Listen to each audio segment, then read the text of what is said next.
Shalom semua. Panas ya. Sama Jakarta juga panas. Panasnya luar biasa. Gak apa-apa.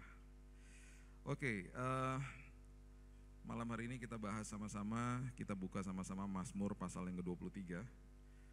Ini merupakan sebuah perikop yang sangat populer yang kalau diambil surveinya, ini merupakan sebuah ayat yang paling sering dibuat atau dicantumkan di sebuah gift item.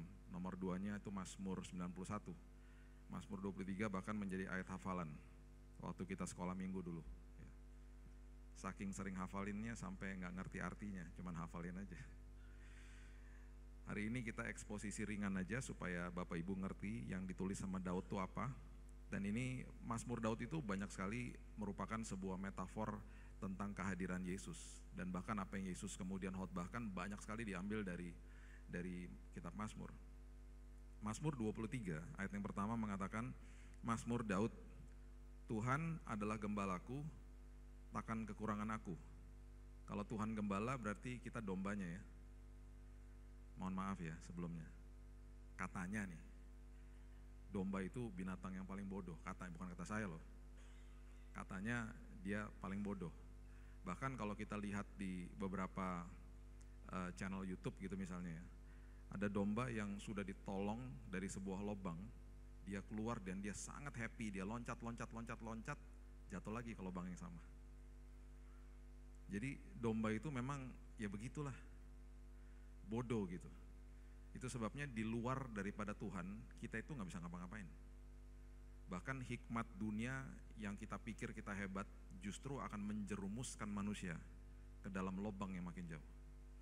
Manusia seringkali berpikir dia pandai. Dan di luar Tuhan dia menggunakan hikmatnya dia, logikanya dia. Dan di ujung daripada itu semuanya malapetaka. Dan itu sudah terbukti kepada banyak orang. Jadi orang yang mengandalkan kekuatannya sendiri, orang yang mengandalkan sumber dayanya sendiri, itu ujungnya pasti sangat tidak baik. Karena orang itu berarti berdiri di hadapan Tuhan dan katakan saya tidak butuh Tuhan. Padahal semua manusia diciptakan sama Allah Elohim. Berarti kalau dia yang menciptakan manusia, dia adalah sumber daripada kehidupan.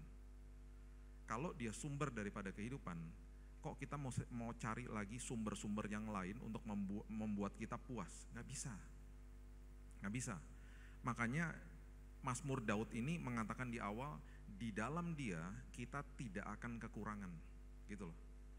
Walaupun kamu berhadapan masalah dan lain sebagainya, kamu tidak akan kekurangan. Makanya Yakobus katakan semua the perfect gift, semua yang baik dan makin sempurna, anugerah yang sempurna sudah disiapkan sama dia. Bahkan di dalam sebuah kesesakan hidup pun itu ada sebuah pemberian yang sangat berlimpah dalam hidup kita. Jadi bahkan Tuhan menggunakan hal-hal yang buruk yang terjadi di dalam dunia untuk membuat hidup kita makin berlimpah. Itu sebabnya yang saya selalu jelaskan dan selalu ingatkan jemaat, berkelimpahannya itu selalu yang Tuhan kejar adalah yang di dalam sini. Selalu gitu. Jadi di dalam sebuah masalah, bahkan Tuhan menggunakan itu masalah menjadi sebuah kesempatan untuk membuat kita hidupnya, karakternya berlimpah di dalam sini. Kan makanya Paulus bilangnya sangat jelas, di depan sebuah kesengsaraan, kalau kamu tekun, kamu akan tahan uji. Tahan uji itu sebuah karakter bahasa Inggrisnya, persevere, karakternya yang tahan uji. Dan kemudian ketika menjadi orang-orang yang tahan uji, akarnya luar biasa di dalam hidup itu sebuah kelimpahan hidup yang luar biasa sebenarnya. Jadi banyak sekali hal-hal yang kalau kita lihat, kita pelajari dan akhirnya kita mengerti kelimpahan yang Tuhan janjikan itu dahsyatnya luar biasa, tidak akan kekurangan engkau. Nah, di awal tahun-tahun 2000 ada sekitar 1.400 domba yang sedang digembalakan di daerah Turki sama 5 atau 6 gembala lah. Mereka cuma break makan siang sebentar, nggak jauh dari situ, cuma duduk sebentar. Tiba-tiba ada satu domba yang loncat masuk ke dalam jurang. Ironisnya ada 400 domba yang lain ikut-ikutan loncat ke dalam jurang. Semuanya mati. Itu domba. Jadi di luar daripada gembalanya nggak bisa ngapa-ngapain. Makanya Alkitab mengutarakan kita ini di luar Tuhan seperti domba yang terhilang. Domba yang betul-betul nggak ada arahnya. Nah, kalimat tidak akan berkekurangan itu kemudian dipertajam sama Yesus berkali-kali.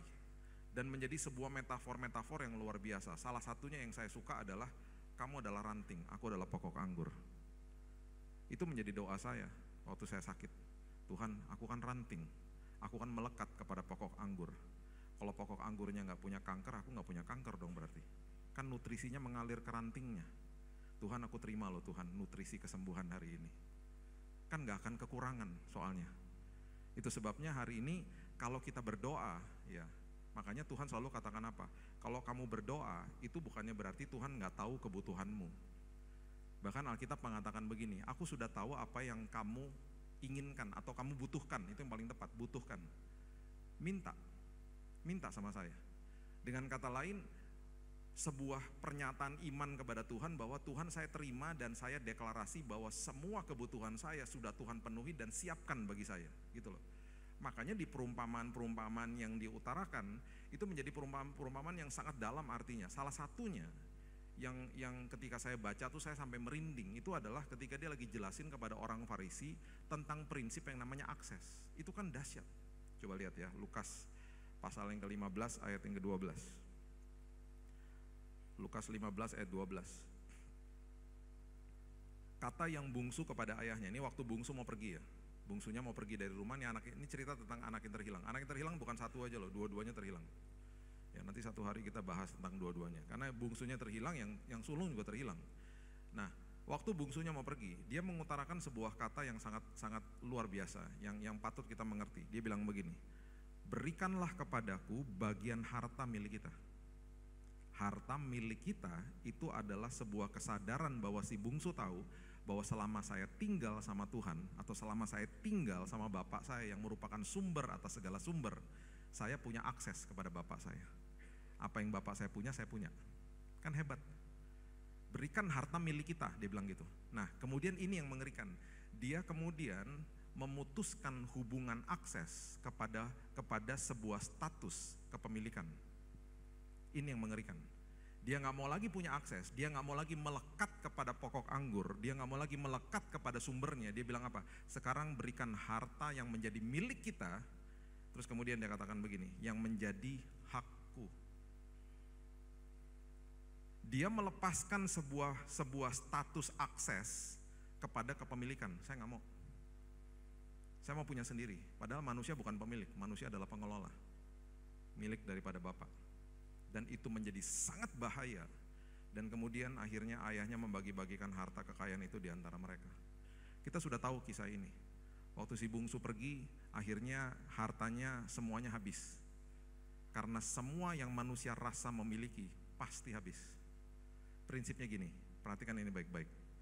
Di dalam semua kepemilikan, di dalam paradigma pemilikan, apa yang terlepas dari tangan akan terlepas dari hidup. Tetapi di dalam akses, apa yang terlepas dari tangan tidak akan pernah terlepas dari hidup karena supply jalan terus. Makanya Tuhan bilang apa? Belajar memberi. Karena supply jalan terus. Belajar memberi. Jangan hitung-hitungan sama Tuhan. Karena yang ada di dalam tanganmu bukan punyamu. Supply jalan terus, kamu tenang aja. Itu maksudnya. Jadi kalimat harta milik kita itu dahsyatnya luar biasa sebenarnya. Mungkin sering dibacanya cepat-cepat. Ini dia lagi kasih tahu loh, perumpamaan ini kepada orang Farisi. Dia bilang sama mereka, kamu orang-orang agamawi, kamu berusaha untuk melekat kepada Tuhanmu. Kalau kamu tinggal di dalam saya, kalau kamu mengerti prinsip kerajaan, kamu akan paham bahwa sebenarnya kamu tuh melekat kepada sumber atas segala sumber. Itu yang dia lagi kasih tahu. Ini luar biasa, ini ayat dalam sekali. Ini kalau kita ngerti, kita akan mengerti Mazmur 23 ayat 1, kita gak akan kekurangan apapun, karena melekat kepada sumbernya. Itu sebabnya Paulus bilang apa? Aku bermegah di depan kesengsaraan hidup, karena aku tahu supply jalan terus. Supply jalan terus. Nah ini merupakan sebuah opening daripada Mazmur 23 yang sangat indah, karena setelah itu dia akan membahas, Daud akan membahas sebuah kalimat-kalimat atau sebuah pengertian-pengertian yang sangat luar biasa dan sangat indah. Dan dia mulai, ingat ya, kamu melekat kepada sumbernya. Yohanes 10 ayat 11 mengatakan begini. Yohanes 10 ayat 11. Akulah gembala yang baik. Gembala yang baik memberikan nyawanya bagi domba-dombanya. Bayangin, gembala yang baik memberikan nyawanya kepada domba-dombanya. Itu makin dipertajam lagi. Bukan sekedar aku hanya sumber, aku juga sumber dari proteksi kehidupanmu. Bukan sekedar kehidupan jasmanimu, tetapi kehidupan rohani dan jiwamu yang akan terus hidup selama-lamanya. Tubuh ini menjadi tubuh yang fana, nanti satu hari kembali ke dalam tanah. Jiwa dan roh kita hidup selama-lamanya. Aku adalah protektor, aku adalah Tuhan yang memproteksi jiwa dan rohmu untuk selama-lamanya. Aku mati buatmu supaya ketika engkau terima aku sebagai juru selamat, jiwa dan rohmu diselamatkan sampai selama-lamanya. Itu gembalanya sampai bilang begitu. Jadi bukan sekedar hanya sebuah suplai kehidupan yang kita hidupi hari ini, bahkan untuk masa depan kita dan kekekalan roh dan jiwa kita yang nanti akan hidup selama-lamanya dengan Dia, itu sudah diproteksi sama Dia dengan sebuah keselamatan lewat karyanya yang di kayu salib. Kan hebat. Hebatnya luar biasa Tuhan kita. Itu dimulai sama Daud seperti itu. Dia mulai bangun Mazmur 23 dengan prinsip itu, dan kita patut mengerti itu dengan benar. Gak akan kekurangan aku, itu sangat dalam artinya. Nah, ketika kita ngerti itu, dia mulai masuk kemudian ke ayat yang kedua. Ayat yang kedua dan ayat yang ketiga itu merupakan sebuah rangkaian yang sangat indah dan urutannya harus seperti itu. Ayat yang kedua dikatakan begini. Ia membaringkan aku ya di padang yang berumput hijau. Itu kata paksaan. Dibaringkan di padang yang berumput hijau. Domba tuh suka ngeyel kemana-mana, sampai harus dipaksa gitu. Domba itu kalau udah dibaringkan agak-agak susah untuk bangkit. Apalagi kalau dia udah kebalik begini. Dia kalau nggak dibalikin mati dia. Dia kalau kena air di sungai, terus bulunya keberatan kena air, bisa hanyut dia. Jadi untuk supaya dia dibuat tenang gitu ya, dia dibaringkan di padang yang berumput hijau. Itu kata paksaan, dibaringkan. Kemudian berikutnya dikatakan ia membimbing aku ke air yang tenang. Nah, artinya apa? Di padang yang berumput hijau. Ini maksudnya semuanya padang yang berumput hijau itu adalah sebuah perhentian di dalam Tuhan. Perhentian itu maksudnya bahasa Inggrisnya rest, istirahat di dalam Tuhan. Apa? Pikiran dan hati. Manusia bisa sesibuk-sibuk apapun, dan kalau pikiran dan hatinya ikutan sibuk, dan ikutan akhirnya dengan ritmenya dunia, bukan ritmenya kasih karunia-Nya Tuhan, dia stres. Dia akan stres. Dia nggak akan bisa mengambil keputusan dengan benar. Itu sebabnya setiap hari ketika saya bangun pagi, salah satu doa yang saya naikkan adalah, saya selalu mengatakan begini, coba lihat 1 Petrus 5 ayat yang ke-7. 1 Petrus 5 ayat yang ke-7. Ini doa saya kalau pagi-pagi saya melakukan sebuah pertukaran. Saya bilang gini sama Tuhan, Tuhan, aku serahkan ya segala kekhawatiranku kepadamu, sebab Engkau yang memelihara aku. Walaupun aku mungkin belum merasakan kekhawatiran. Tukernya sama apa? Tukernya sama sesuatu yang Tuhan sudah tinggalkan bagi saya. Ada di mana ayatnya? Yohanes 14 ayat 27. Segala kekhawatiranku yang mungkin aku akan rasakan, atau mungkin kita udah rasakan dari pagi, mungkin dari kemarin juga gitu ya. Bilang sama Tuhan, Tuhan aku serahin lo Tuhan. Gak enak nih hati gue kayak gini, aku serahkan lo Tuhan. Kita deklarasi, kita serahkan. Kemudian bilang begini, Tuhan aku tukar Tuhan hari ini dengan damai sejahtera, karena Yohanes 14 ayat 27 mengatakan begini, damai sejahtera telah kutinggalkan bagimu. Dan damai sejahteraku kuberikan kepadamu, dan apa yang kuberikan tidak seperti yang diberikan dunia kepadamu. Damai yang aku berikan adalah damai selagi ada badai. Damai yang dunia berikan, damai setelah badainya selesai. Beda ya. Makanya dia katakan begini, jangan gelisah dan jangan gentar hatimu. Ini yang saya katakan kalau pagi-pagi, Tuhan aku serahkan semua kekhawatiranku. Kalau mungkin aku belum merasakan, kalau sampai ada nanti siang Tuhan, aku udah tukar loh Tuhan. Tukar dengan apa? Damai sejahtera yang telah ditinggalkan bagi kita. Yesus tahu salah satu yang ditinggalkan untuk kita bukan sekedar Roh Kudus saja, tetapi Roh Kudus yang membawa dan mengandung damai sejahtera, karena dia tahu manusia akan berhadapan dengan banyak hal-hal kegelapan di dalam dunia, karena mata kita akan melihat hal-hal buruk, penyakit, dan masalah dalam hidup ini. Itu sebabnya dia bilang gini, aku tahu nak, kamu akan tetap tinggal di dalam dunia yang sudah jatuh. Kamu butuh damai sejahtera. Itu adalah sesuatu yang sering sekali gak dibahas, atau cuman secara klise saja. Dan akhirnya kita gak terima, dan hidupnya akhirnya terus mikir. Makanya dia bilang begini sama Marta, kenapa sih kamu sibuk banget? Itu bicara soal pikiran dan hati. Itu bicara soal sabat yang artinya adalah yang sudah dikasih tahu sama Yesus, bukan harinya lagi. Tapi sabat yang sebenarnya yang dia ajarkan, makanya dia buat mujizat sengaja di hari sabat. Dia katakan hari sabat yang sebenarnya itu adalah pikiran dan hatimu masuk ke dalam perhentianku. Itu maksudnya. Ada ayatnya, bentar kita baca. Ada. Detailnya ada semuanya. Jadi kalau kita ikuti ini dengan benar, kita merdeka akhirnya.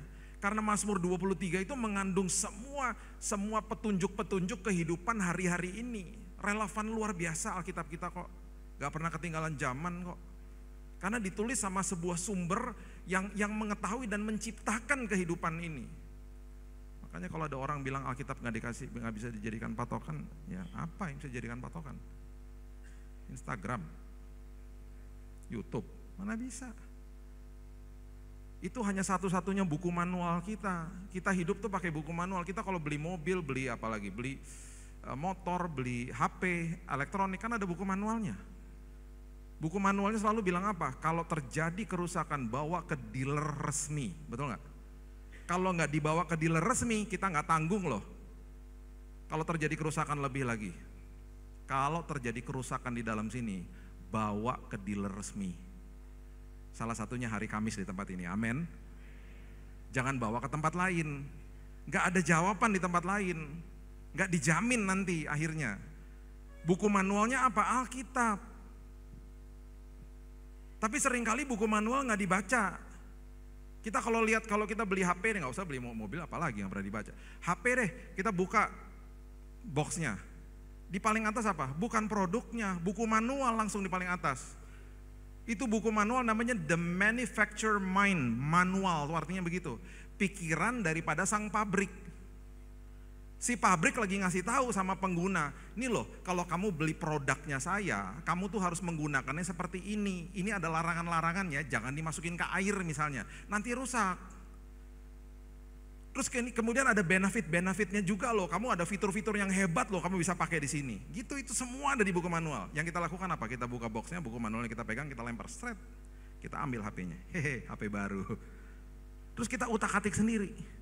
Ini gimana sih caranya? Ada di buku manual. Terus kemudian beberapa hari kemudian, saya pernah 1 tahun kemudian, ih HP ku bisa begini ya? Ya ampun Bill, dari dulu juga udah bisa. Enggak, dulu gak bisa. Bisa, kamu aja gak baca buku manualnya. Dan akhirnya yang parah, kita mulai tanya sama orang lain, HP aku bisa ngapain aja ya? Gitu. Yang harusnya kita tanya sama buku manual. Gak pernah dibaca buku manual. Baca Alkitabmu. Itu petunjuknya detail di situ. Kalau kita ikutin itu, luar biasa kita. Nah itu sebabnya, yang kemudian Alkitab katakan masuk ke dalam sabat, itu ada di Ibrani, coba lihat ya. Ini ayat luar biasa. Ibrani pasal yang keempat, ayat 10 dan ayat 11. Nah perhatikan, ada satu kalimat di sini, ada satu kata maksud saya. Ya ini pembelajaran untuk kita ya. Di perjanjian baru, semua keselamatan itu pakai iman, bukan pakai usaha. Pakai iman. Kalau kita mau baca tentang prinsip kasih karunia, keselamatan yang vulgar tuh di kitab Galatia. Di kitab Roma juga begitu. Itu ditulis sama Paulus luar biasa. Dia lagi ngajarin sama kita proses justification. Ketika kita menerima Yesus, kita dibenarkan tuh, proses dibenarkan tuh seperti apa? Nggak pakai upaya, nggak bisa. Pakai iman. Nah itu sebabnya Alkitab di perjanjian baru jarang menggunakan kata berusaha. Hayo kamu harus berusaha ya gitu, jarang. Karena semuanya pakai iman kita di dalam sini, baru kita merdeka akhirnya. Ya. Nah ini sebuah kata yang seperti tadi kita baca, dibaringkan di padang berumput hijau. Itu seperti kayak dipaksa gitu loh. Ya. Ibrani 4 ayat 10. Barang siapa telah masuk ke tempat perhentiannya, ia sendiri telah berhenti dari segala pekerjaannya sama seperti Allah berhenti dari pekerjaannya. Perhatikan ayat 11. Karena itu baiklah kita berusaha. Nah loh, untuk masuk ke dalam perhentian itu. Berusaha untuk masuk ke dalam rest, istirahat pikiran dan hati di dalam Tuhan. Supaya jangan seorang pun jatuh karena mengikuti contoh ketidaktaatan itu juga. Orang yang hidupnya, pikiran dan hatinya tidak masuk ke dalam istirahat di dalam Tuhan, damainya Tuhan maksudnya. Dikatakan dia akan mengikuti contoh ketidaktaatan, maksudnya adalah dia akan mengambil keputusannya salah. Karena gak tenang hidupnya. Coba lihat ya, Mazmur pasal yang ke-23 ayat yang kedua. Kita balik lagi ya, dikatakan begini. Ia membaringkan aku di padang yang berumput hijau. Oke, di padang yang berumput hijau, masuk ke dalam perhentianku. Itu sabat yang luar biasa, pikiran dan hatimu masuk ke dalam damai sejahtera. Kemudian apa? Ia membimbing aku ke air yang tenang. Ketika damai sudah kita terima, yang sudah ditinggalkan sama Tuhan, jiwa kita tenang. Setelah jiwanya tenang, perhatikan ayat yang ketiga. Firman Tuhan katakan begini, Mazmur 23 ayat yang ketiga. Ia menyegarkan jiwaku. Damai membawa kepada ketenangan, ketenangan membawa kita kepada kesegaran. Perhatikan ini baik-baik. Ya. Damai itu adalah salah satu bagian daripada buah roh. Oke? Buah roh. Orang yang tenang belum tentu ada damai. Orang yang ada damai pasti ada ketenangan. Bingung kan? Nah, gini penjelasannya. Damai itu salah satu dari buah roh. Ketenangan itu letaknya di dalam jiwa. Ketenangan bisa terusik kapan saja. Damai sejahtera tidak bisa dicuri sama iblis. Karena letaknya di dalam roh manusia. Apalagi yang ada di dalam roh? Kasih, sukacita, damai sejahtera. Itu ada buah roh namanya. Galatia 5 ayat 22-23. Semua yang letaknya di dalam roh gak bisa dicuri sama iblis. Ketenangan bisa dicuri. Orang yang masuk ke dalam damai sejahtera, jiwanya tenang. Itu sebabnya dikatakan masuk ke dalam perhentianku, dibaringkan di padang berumput hijau, tenang kamu. Kemudian di ayat yang ketiga dikatakan kamu akan segar. Seperti pohon yang ditanam di tepi aliran air, berbuah pada musimnya, ya. Kemudian setelah berbuah pada musimnya dikatakan daunnya tidak akan layu. Betul? Apapun yang diperbuatnya berhasil. Daunnya tidak akan layu itu maksudnya musim boleh berubah, daun tidak akan layu. Itu sebabnya ada yang namanya musim gugur di negara 4 musim. Musim gugur itu ketika pohonnya tidak memberikan nutrisi kepada ranting-ranting karena harus menyimpan nutrisinya untuk musim dingin. Supaya pohonnya survive. Jadi akhirnya yang terjadi adalah karena daun-daun itu gak punya nutrisi, rontok semuanya. Jadi jelek pohonnya, jadi gak punya daun. Daun adalah mahkota dari pohon. Jadi kalau gak ada daun ya jelek kelihatan pohonnya kan. Sama seperti manusia kalau gak ada rambutnya. Kok ketawa? Ada satu ayat yang di dalam firman Tuhan. Nanti satu hari deh saya kasih ya. Saya kalau baca itu sedih banget. Karena ayatnya berbunyi gini, aku tidak akan membiarkan sehelai dari rambutmu rontok atau jatuh. Saya pas baca, ya Tuhan kok ini gak terjadi sama saya Tuhan. Ini bukan sengaja, ini betul-betul memang rontok dari sana. 24 tahun lalu almarhum rambutnya. Rambutmu kemana Bil almarhum? Udah ke sorga duluan. Nah itu sebabnya ketika kita ngerti itu, akhirnya kita juga paham tentang prinsip pohon ini. Ketika setelah melewati musim dingin terjadi musim apa? Semi. Di musim itu nutrisinya disalurkan kembali ke dalam ranting-rantingnya, timbul daun-daun yang baru kan. Jadi pohonnya tuh tergantung sama musimnya aja.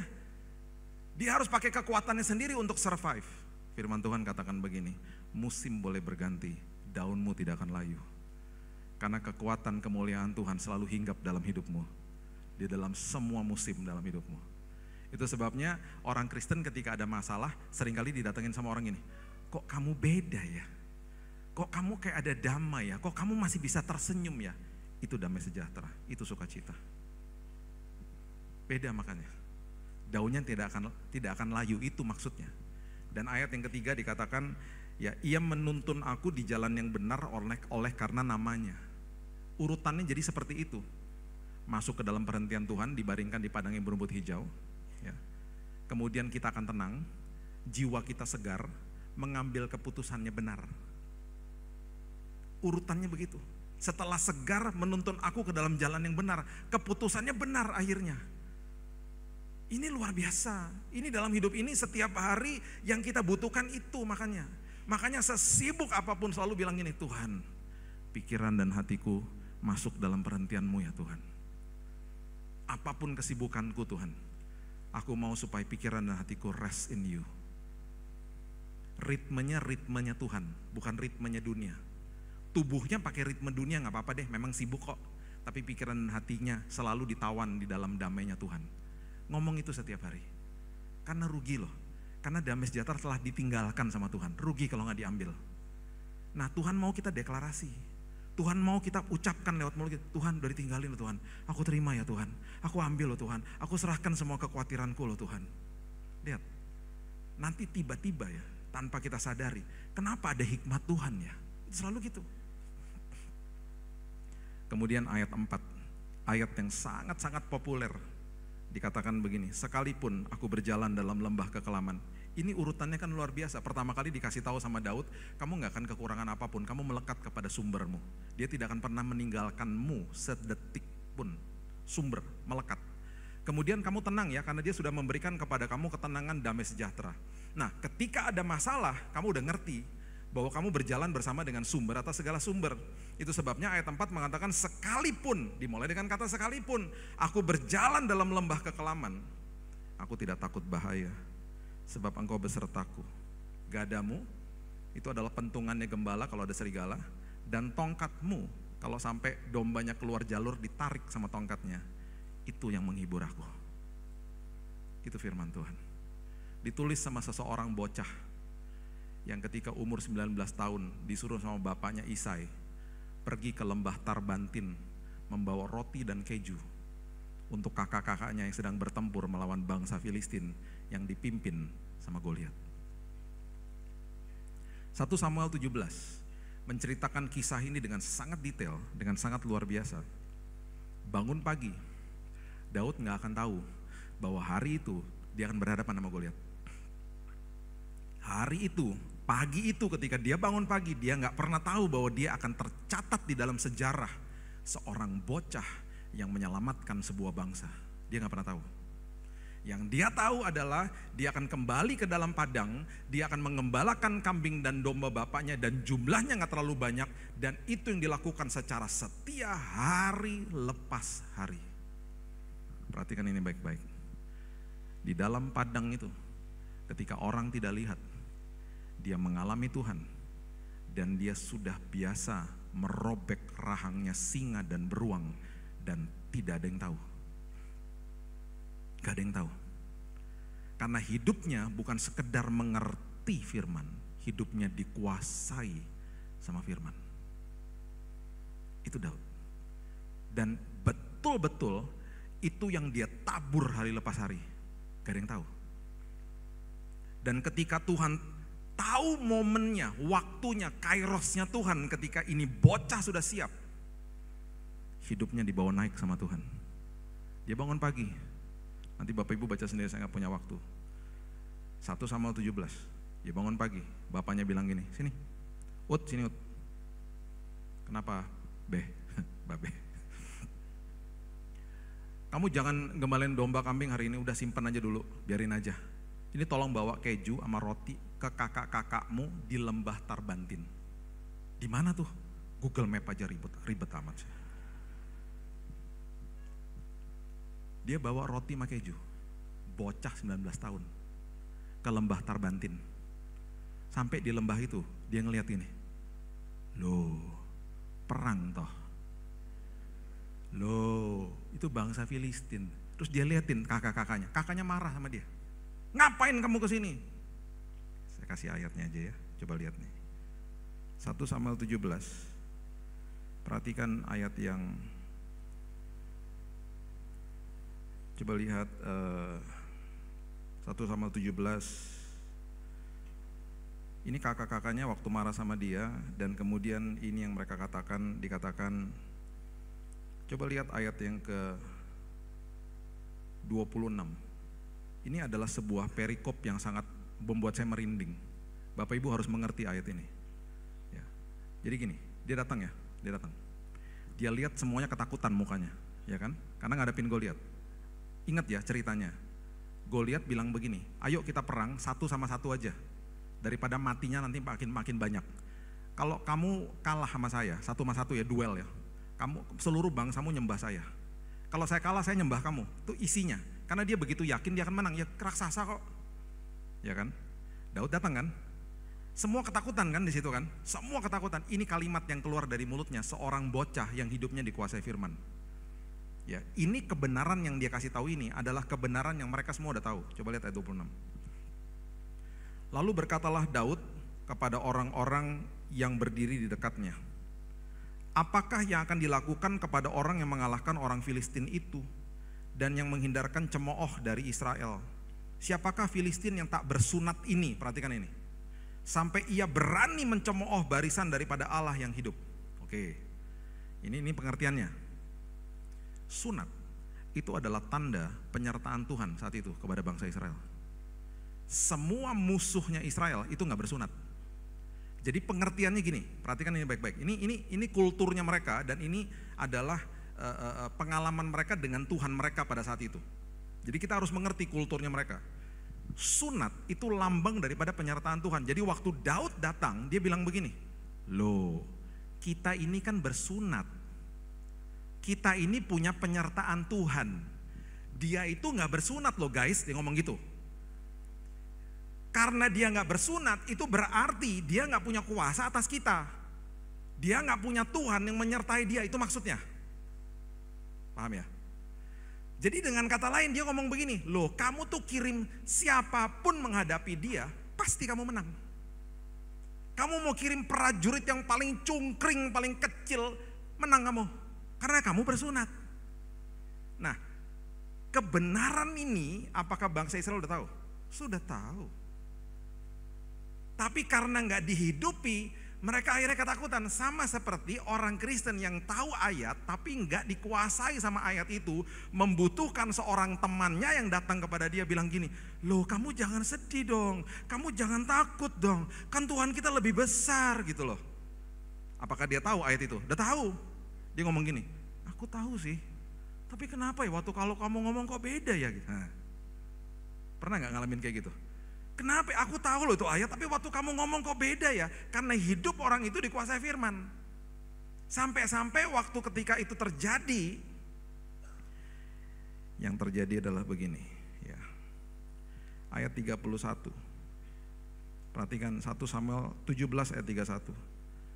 Terdengarlah kepada orang perkataan yang diucapkan oleh Daud. Itu kalimat biasa loh, itu kalimat yang mereka udah tahu. Kenapa itu terdengar dan kemudian disampaikan kepada raja akhirnya? Karena orang yang hidupnya dikuasai firman kalau ngomong pasti ada urapan. Dikatakan begini, lalu diberitahukanlah kepada Saul dan Saul menyuruh memanggil dia. Ini bukan sesuatu yang baru, mereka semua udah tahu bahwa mereka bersunat dan mereka disertai Tuhan gitu loh. Kenapa sampai bocah 19 tahun yang lagi bawa roti sama keju dipanggil berhadapan sama raja? Karena ketika ngomong berbobot karena udah ngalamin Tuhan sehari-hari di padang.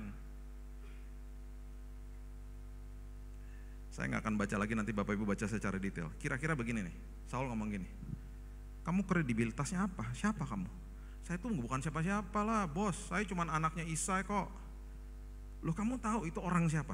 Itu orang udah dari kecilnya dia lahir udah perang. Mungkin di rahim ibunya udah perang juga dia.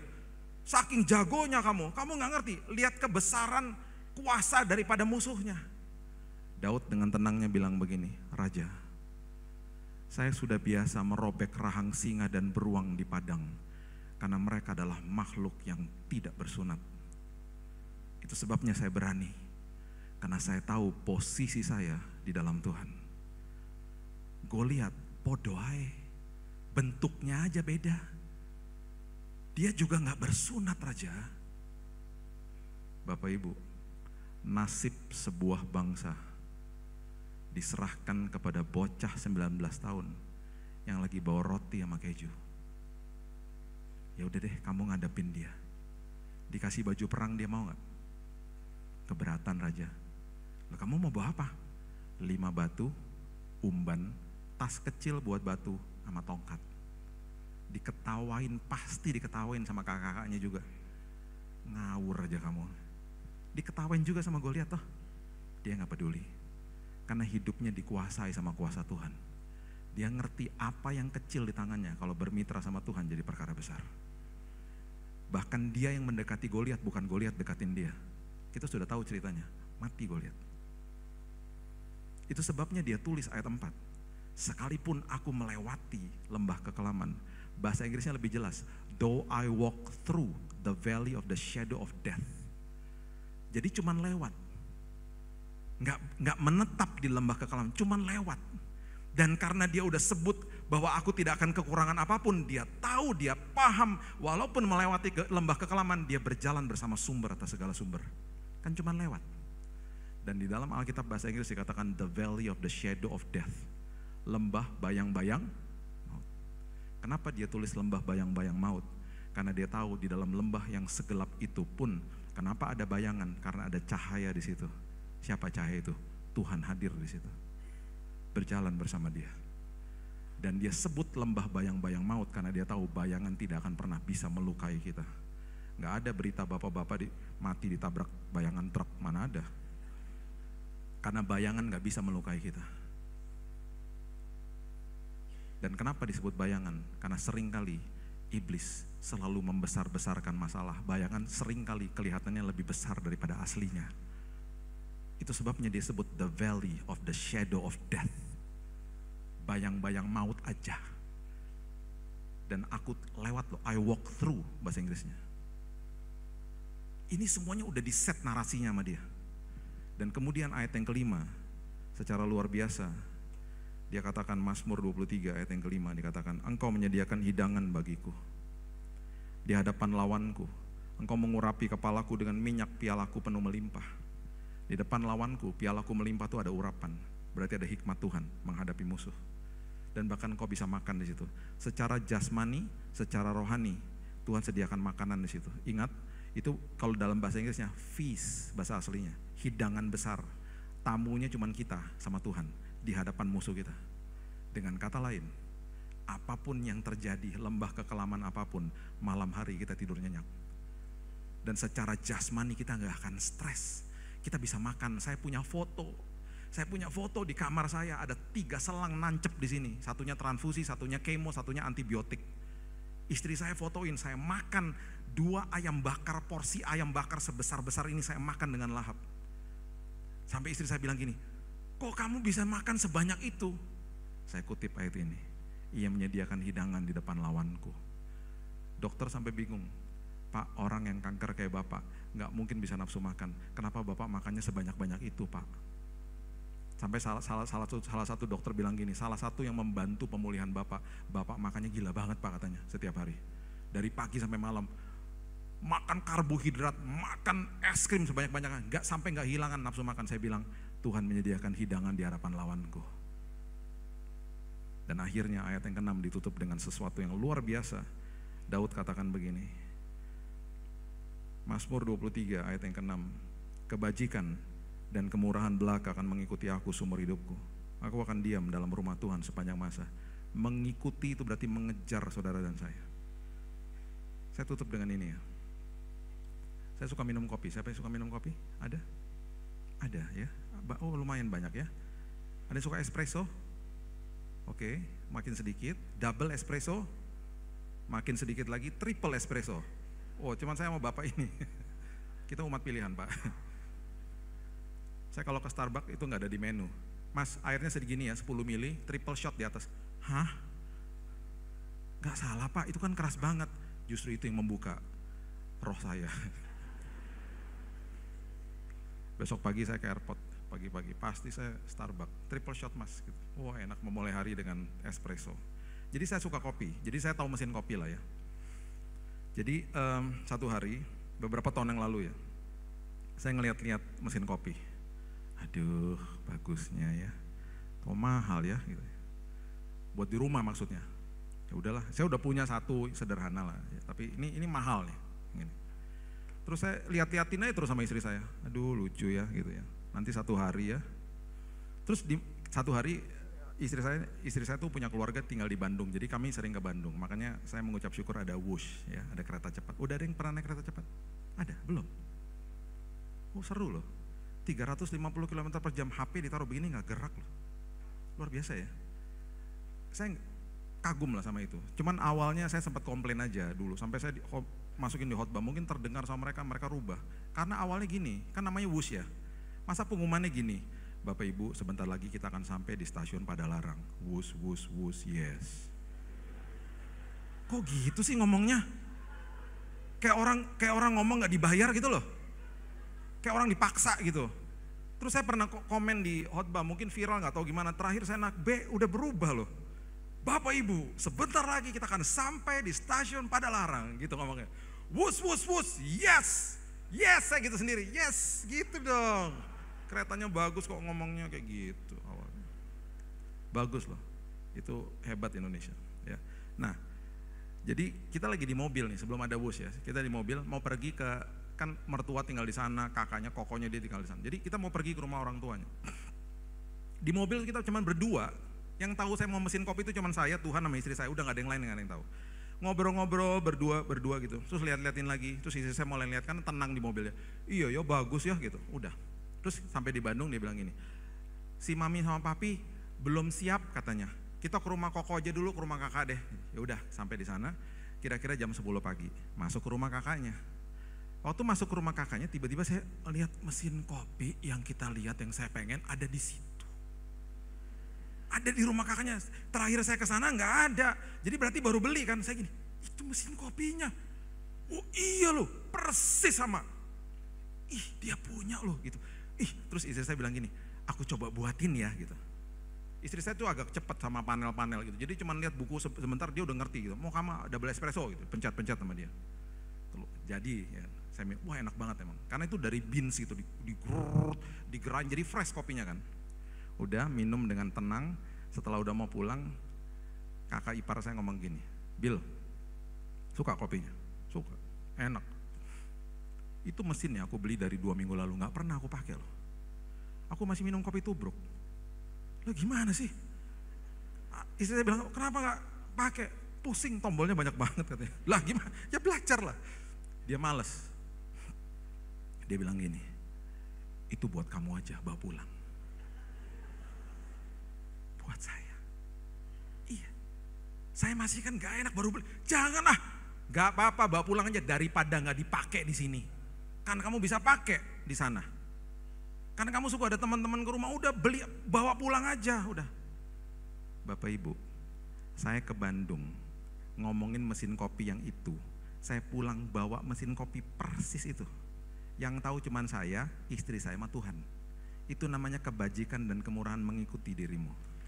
Persis sama. Itu kan saya ya. 2 minggu setelah itu, ini bagian istri saya. Jadi istri saya ditelepon sama temannya. Ci, gua nih baru beli penginapan di Ubud di Bali. Buat orang tua. Di villa bagus, belakangnya tuh ada sawah, pokoknya bagusnya luar biasa. Ini orang teliti loh, temannya dia ini, sangat teliti. Dia bilang gini, aku tuh salah beli Ci. Kenapa? Harusnya aku beli buat bulan Mei, aku belinya bulan April. Ini 2 tahun lalu. Jadi gimana? Aku mau refund gak bisa. Terus orang tuaku aku suruh pergi bulan April gak bisa juga. Jadi kalau gak dipakai kan angus. Buat kamu aja. Gitu. Berapa hari? 2 hari. Di mana? Di Ubud. Di tengah minggu. Coba tanya Billy ada schedule nggak? Oh bisa, saya bilang gitu. Pas lagi dari Surabaya bisa langsung ke sana. Udah gini aja. Karena ini kan kesalahan aku juga. Kan kalian juga nggak rencana ke sana. Udah tiket pesawat semua aku beliin deh. Kamu ke sana bawa baju aja. Nanti di airport juga aku minta penjemputan. Aku kasih. Pokoknya kamu liburan tengah minggu lah. Ini kayaknya Tuhan memang mau kasih buat kamu katanya gitu. Beneran. Sampai di sana di Ubud. Kita buka tuh villa. Belakangnya bukan sekedar sawah, hutan. Hutan, sawah, sungai. Burung berterbangan di mana-mana. Istri saya nangis, duduk di situ nangis. Saya bilang gini, kenapa? Tiba-tiba dia ngaku. Kamu tahu nggak di awal tahun aku sempat doa loh sama Tuhan. Tuhan, pengen deh Tuhan di tengah-tengah minggu pergi berduaan aja get away sama suamiku berdua gitu. Di sebuah tempat yang belakangnya sawah. Kok bisa dapet? Sampai aku bilang gini sama Tuhan, Tuhan kira-kira 2 malam juga nggak apa-apa Tuhan. Persis dapatnya 2 malam. Sampai saya bilang lain kali jangan 2 malam mintanya dong. Iya dong. Dikasih persis sama Tuhan 2 malam. Lain kali minta seminggu. Sedetail itu. Dan kalau itu saya nggak tahu. Yang tahu cuman istri saya sama Tuhan. Saya mau kasih tahu ini loh. Ini ya cuman mesin kopi sama villa di Ubud. Kalau sedetail itu Tuhan tahu, apalagi kebutuhan kita yang sangat penting. Kesembuhan, mujizat, pemulihan, Tuhan sudah siapkan bagi kita semuanya. Amin. Kebajikan dan kemurahan mengikuti kita.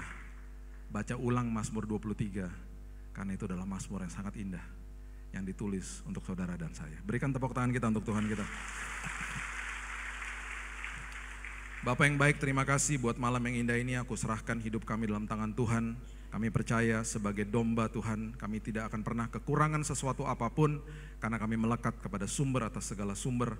Dan kami percaya, kami mau Tuhan dibaringkan di padang yang berumput hijau, masuk ke dalam damai Tuhan, tenang hidup kami, segar jiwa kami, dan mengambil keputusan dengan benar. Dan bahkan ketika melewati lembah kekelaman pun kami tahu Tuhan beserta dengan kami, gadamu dan tongkatmu itu yang menghibur kami.